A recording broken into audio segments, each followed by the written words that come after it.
이 이야기는 누군가를 정죄하려는 게 아니라 다시 시작할 수 있다는 고백입니다. 먼저 구독과 좋아요로 사랑과 관심을 보여주세요. 다음 사연을 준비하는데 큰 힘이 됩니다. 감사합니다. 오늘도 말씀과 함께하는 삶이 되시길 소망합니다. 그날 밤 교회 주차장에 찬바람이 세게 불었어요. 행사 끝난 뒤 남은 사람들끼리 전도라는 말로 시작된 술자리가 결국은 누군가의 인생을 뒤집는 자리로 바뀌고 말았죠. 박대석 집사가 비틀거리며 교회 출입문 앞에서 소리를 질렀습니다. 장로님들, 다 바리새인이에요. 교회가 사람을 살려요? 사람 잡아먹지. 누군가 말렸고, 누군가는 울먹였고, 누군가는 경찰을 부르려 했어요. 그때 한상호 장로가 박대석 앞에 조용히 섰습니다. 그리고 믿기 힘든 말을 합니다. 경찰 부르지 마세요. 제가 책임지겠습니다. 그 순간 박대석은 장로를 향해 주먹을 들었다가 그대로 주저앉아 버렸죠.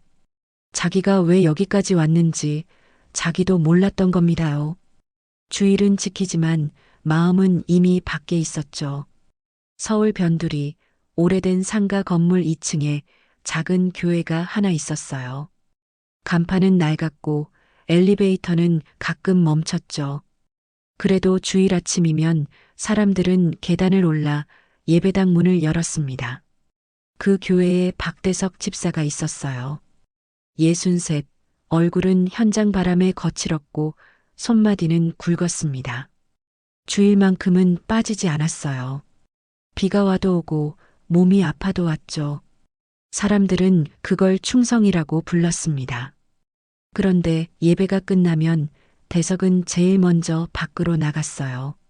상가 뒤편 담배 연기가 잘 빠지는 좁은 통로에 서서 불을 붙입니다. 그 연기 속에서 대석의 표정은 예배 때보다 솔직했죠. 교회가 뭐 별거 있나?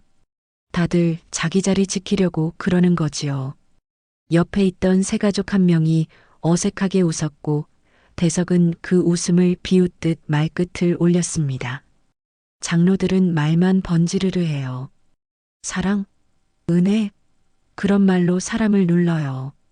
문제는 그 말이 대석 혼자만의 혼잣말이 아니었다는 겁니다. 그는 늘 누군가를 옆에 세웠고 술 한 잔을 앞세워 공감자를 만들었어요. 그게 대석의 방식이었습니다. 외로운 사람은 늘 사람을 모으되 정작 마음은 더 멀어지죠. 15해 전 그는 집에서 나왔습니다. 대석이 객지 생활을 시작한 건 15해 전이었어요. 이유는 단순하고도 흔했습니다. 아내와의 잦은 싸움, 서로를 향한 말의 칼, 그리고 어느 날 터져버린 폭발. 그날도 대석은 술이었고 아내는 울었고 아이들은 방문 뒤에 숨었죠. 그리고 대석은 문을 쾅 닫고 나와버렸습니다. 나 없이도 잘 살겠지. 그 말은 강한 척하는 사람의 마지막 허세였어요. 이후의 시간은 길었습니다. 여인숙, 원룸, 고시원. 현장에서 일하면 사람들 사이에 섞일 수는 있었지만 밤이 되면 방 안이 너무 조용했어요. 그 조용함이 무서워서 술을 찾았고 술이 들어가면 분노가 올라왔습니다. 대석은 그래도 교회에 나갔습니다. 이상하죠. 가정은 버렸는데 교회는 버리지 못했어요. 어쩌면 교회가 하나님이라기보다 자기가 괜찮은 사람이라고 믿게 해주는 마지막 명찰이었는지도 몰라요. 그가 직분을 원했던 것도 비슷했습니다. 난 그래도 교회 다니는 사람이다. 그 말 하나로 자기 삶의 구멍을 막으려 했던 거죠. 헌신은 빠른데 회개는 느렸습니다. 교회 대청소 날만 되면 대석은 이상할 만큼 빨랐어요. 누가 시키지 않아도 제일 먼저 와서 빗자루를 들었고 먼지 쌓인 창틀을 닦았죠. 전구 갈고 의자 옮기고 쓰레기 버리는 일도 마다하지 않았습니다. 사람들은 수군댔어요. 저 집사님, 일은 정말 잘해요. 그런데 술만 들어가면 말끝이 흐려지죠. 대석은 그런 시선도 알고 있었습니다. 그래서 더 열심히 했는지도 몰라요. 열심은 칭찬을 얻기 쉽거든요. 하지만 회계는 자존심을 내려놔야 하니까요. 그날도 대석은 청소를 끝내고 성도 몇 명에게 말합니다. 수고했으니 전도 겸해서 한 잔만 합시다. 그 말이 시작이었어요. 교회는 그때마다 애매하게 웃으며 넘어갔죠. 오늘은 적당히만 드세요. 집사님, 술은 좀. 대석은 손을 휘저었습니다. 아, 내가 누구 전도하러 다니는지 아세요? 술 한 잔 정도는 사람 마음 여는 거예요. 그 핑계가 오래 쌓이면 결국 교회는 치리할 타이밍을 놓치게 됩니다. 그때는 아무도 이 작은 방치가 큰 사건으로 번질 줄 몰랐어요. 한 장로가 대석을 다시 사람으로 불렀습니다. 한상호 장로는 대석을 오래 봐온 사람이었어요. 대석이 집을 나온 뒤에도 그가 주일마다 예배당 문을 밀고 들어오는 걸 놓치지 않았죠. 어느 날 장로는 청소도구함 옆에서 대석의 손을 봤습니다. 갈라진 손등, 굳은 살, 그리고 떨리는 손끝. 장로는 꾸짖지 않았어요. 대신 물었습니다. 집사님, 요즘은 잠은 좀 잡니까? 가요. 대석은 순간 멈칫했죠. 뭘 그런 걸 물어요. 장로는 고개를 끄덕였어요. 사람이 잠을 못 자면 마음이 날카로워지잖아요. 그 한 문장이 대석을 흔들었습니다. 꾸중도 설교도 아닌데 마음이 찔렸죠. 대석은 괜히 짜증을 냅니다. 교회 사람들은 다 말만 해요. 장로는 조용히 대답했어요. 말만 하지 않으려고요. 그래서 오늘 집사님이랑 밥 한번 먹으려 합니다. 그날 두 사람은 상가 뒤 작은 국밥집에 앉았습니다. 대석은 숟가락을 들고도 한참 말이 없었죠. 누군가와 밥을 먹는 게 위로가 아니라 두려움인 사람도 있거든요. 직분에 대한 상처가 술로 번졌습니다. 국밥집에서 대석은 결국 속을 꺼냈습니다. 장로님, 내가 왜 권찰인지 아세요? 내가 교회에 오래 다녔다고 해서, 일만 잘한다고 해서 그걸로 끝이에요. 장로가 조심스럽게 묻습니다. 집사 직분 그게 그렇게 마음에 걸립니까? 대석은 씁쓸하게 웃었죠. 어떤 사람은 교회 온 지 얼마 안 됐는데 집사 달더라고요. 나는요? 나는 왜 안 돼요? 나도 직분 받으면 좀 사람답게 살 수 있을 것 같았어요. 말끝이 떨렸습니다. 대석은 직분을 하나님께서 주시는 은혜로 보기보다 자신이 인정받는 증표로 붙잡고 있었던 거예요. 장로는 그때 대석에게 직분을 권했던 이유를 말합니다. 집사님이 청소하고 수리하고 교회 일할 때 저는 그게 하나님 마음인 줄 알았어요. 그래서 권했지요. 대석은 그 말을 듣고도 기뻐하지 못했습니다. 근데 왜 나는 안 변해요? 왜 술을 못 끊어요? 장로는 딱 한마디만 했습니다. 집사님, 하나님을 정말 만난 적이 있습니까? 대석은 그 질문을 듣는 순간 갑자기 화가 났어요.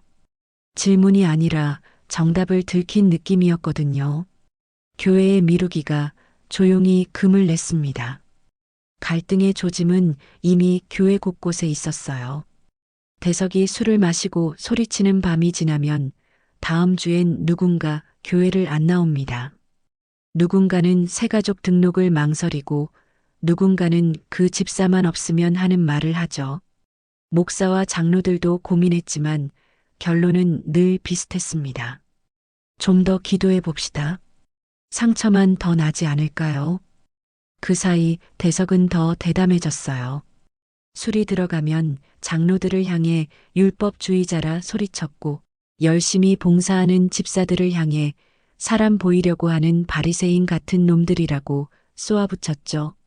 그런데 이상하게도 술이 깬 다음 날엔 대석이 먼저 와서 청소를 합니다. 그 모습에 교회는 또 마음이 풀려요. 그래도 저 사람 마음이 없는 건 아니야. 하지만 마음이 있다고 해서 죄가 줄어드는 건 아니죠. 한상호 장로는 알았습니다. 지금 필요한 건 또 넘어가기가 아니라 살리는 칠이라는 것을요. 다만 그는 끝까지 버티기로 합니다. 누군가가 끝까지 버티지 않으면 대석은 더 깊은 구멍으로 떨어질 테니까요. 전도라는 말로 시작된 술자리가 폭발의 도화선이 됐습니다. 가을 행사날이었어요. 교회는 작은 바자회를 열었고 새 가족도 몇 명 왔습니다. 대석은 누구보다 열심히 움직였죠. 탁자 나르고 박스 옮기고 주차 안내까지 했습니다. 그 모습만 보면 아무도 그날 밤을 상상 못했을 거예요. 행사가 끝나자 대석이 말합니다. 오늘 수고했으니 새 가족이랑 마음 좀 열어야지요. 전도도 해야 하고. 몇몇 사람이 망설였지만 따라 나섰어요. 대석은 술을 앞에 두면 말이 부드러워지는 사람인 척했습니다. 그리고 술이 두어 잔 넘어가면 교회 이야기가 시작되죠. 장로들이 말이야 교회를 사랑하는 게 아니라 자기 체면을 사랑해요. 그 말을 듣던 새가족 한 명이 조심스럽게 말합니다. 집사님, 그래도 장로님들이 교회 위에 애쓰시잖아요. 그 한마디가 대석의 자존심을 건드렸습니다. 대석은 얼굴이 붉어지고 목소리가 커졌어요. 뭘 알아요? 교회는 원래 그런 데예요. 그 순간 술자리는 더 이상 전도가 아니었습니다. 한 사람의 속이 터지는 자리였죠. 교회 마당에서 터진 소리, 그리고 무너진 장로의 이름. 대석은 술김에 다시 교회로 돌아왔습니다. 목사한테 할 말 있다며 문을 쾅 열었죠. 늦은 시간이라 교회엔 몇 명만 남아 있었어요. 대석은 강단 쪽을 향해 삿대질을 합니다. 목사님도 똑같아요. 장로 눈치 보면서 사람 차별하잖아요. 누군가가 말렸고 누군가는 울었습니다. 대석은 장로들을 향해 더 크게 외쳤어요. 다 바리새인이야. 율법주의자야. 그 말이 반복되는 순간 한상호 장로의 얼굴이 굳었습니다. 대석을 전도하고 집사 직분을 권했던 사람이 바로 그 장로였으니까요. 교회 안에선 속삭임이 튀어나왔습니다. 장로님이 데려온 사람 때문에. 대석은 그 속삭임을 들었는지 장로를 바라보며 비웃었어요. 장로님도 책임지세요. 장로님이 나한테 집 사준 거잖아요. 그때였습니다. 대석이 발을 헛디뎌 탁자를 밀었고 탁자 위에 있던 유리컵이 떨어져 깨졌어요. 깨진 조각이 한 성도의 손을 스쳤고 손이 찢어져 피가 났습니다. 사람들은 당황했고 누군가 경찰을 부르려 했죠. 바로 그 순간 한상호 장로가 앞으로 나서며 말합니다. 부르지 마세요. 제가 책임지겠습니다. 그 말은 대석에게 칼처럼 꽂혔어요. 자신이 욕하던 그 장로가 자기 때문에 무너질 준비를 하고 있었던 거니까요. 사건의 책임이 장로에게 돌아갔습니다. 경찰서로 가는 길, 대석은 차 안에서 말이 없었습니다. 술이 조금씩 깨면서 현실이 들어오기 시작했죠. 내가 뭘 한 거지? 교회에 남은 사람들은 더 흔들렸습니다. 목사는 마음이 무너졌고 장로들은 회의했습니다. 이제는 치리해야 한다. 교회가 더 상처받기 전에 정리해야 한다. 그런데 화살은 대석에게만 가지 않았어요. 전도한 장로가 책임져야 한다는 말이 나왔고 한상호 장로는 그 말 앞에 홀로 서게 됩니다. 장로의 집으로도 전화가 왔습니다. 장로님, 이 일 어떻게 하실 겁니까? 장로는 짧게 대답했어요. 제가 할 수 있는 만큼 하겠습니다. 대석은 그 말을 듣고 더 괴로웠습니다. 자기는 늘 교회가 나를 버렸다고 생각했는데 지금은 오히려 교회가 자신을 대신해 맡고 있었으니까요. 그날 밤 대석은 유치장 철문 소리를 들으며 처음으로 조용해졌습니다. 술이 없어도 잠이 오지 않더군요. 그때 대석 마음에 묘한 질문이 떠올랐습니다. 내가 교회를 욕한 게 아니라 사실은 내 인생을 욕한 거 아니었나? 대석은 얼굴을 두 손으로 가렸어요. 그 손이 현장에서만 굵어진 게 아니었습니다. 죄를 숨기려 굳어진 손이기도 했죠. 장로의 책임 뒤에 숨은 진짜 이유. 다음 날 한상호 장로가 경찰서에 왔습니다. 피가 난 성도의 치료비, 깨진 물건, 그리고 필요한 절차들. 장로는 한숨 대신 조용히 처리했어요. 대석은 묻습니다. 장로님, 왜 그래요? 나 때문에 욕먹잖아요. 장로는 잠깐 대석을 바라보다가 아주 낮은 목소리로 말합니다. 집사님, 저는 욕먹는 게 두렵지 않아요. 그럼 뭐가 두려운데요? 장로는 대석에게 성경 한 구절이 적힌 작은 종이를 건넸습니다. 탕자의 이야기였어요. 집사님, 집으로 돌아가야 할 사람이 교회 뒤 골목에서 술로 버티고 있잖아요. 그게 저는 두려워요. 그 말에 대석의 눈이 흔들립니다. 장로는 계속합니다. 집사님이 정말 하나님을 만나면 술도 담배도 그 다음 문제예요. 먼저는 집사님 마음이 어디에 붙어 있느냐지요. 대석은 그 자리에서 변명하려다 말았습니다. 변명은 늘 있었어요. 내가 힘들어서 그랬다. 사람들이 나를 무시해서 그랬다. 그런데 그날은 변명이 목까지 올라오다가 다시 내려갔어요. 이상하게도 장로의 말이 공격이 아니라 길처럼 들렸습니다요. 대석은 풀려난 뒤 교회로 돌아갈 용기가 없었습니다. 그런데 장로가 조용히 말했어요. 집사님, 아내분은 잘 지내십니까? 대석은 얼굴이 굳습니다. 그 얘긴 왜 해요? 장로는 망설이다가 결국 진실을 말합니다. 사실 제가 몇 번 찾아뵀습니다. 대석의 눈이 커졌어요. 뭐요? 장로는 고개를 숙입니다. 집사님이 집을 나온 뒤 아이들 학비가 어렵다는 얘기를 듣고요. 교회 이름으로 누가 상처받을까봐 제 이름으로도 안 하고 그냥 기도하는 사람이라고만 적어 봉투를 드렸습니다. 대석은 그 말을 듣는 순간 숨이 막혔어요. 자기는 장로를 욕하며 살았는데 장로는 자기 가정을 몰래 지켜보고 있었던 겁니다. 그때 대석의 머릿속에 한 장면이 지나갔습니다. 아내가 예전에 한번 말한 적이 있었죠. 누가 우리 집에 봉투를 놓고 갔어? 교회 사람 같지는 않은데. 그게 장로였던 겁니다요. 대석은 갑자기 눈물이 터졌습니다. 장로님, 나는 뭘 한 거죠? 장로는 대석의 어깨를 붙잡지 않았어요. 대신 옆에 조용히 앉았습니다. 울음은 붙잡는다고 멈추는 게 아니니까요. 그리고 말합니다. 집사님, 이제 그만 자기 의로 살지 맙시다. 하나님 앞에서 진짜로 무너져 봅시다. 말씀 앞에서 처음으로 자기 얼굴을 봤습니다.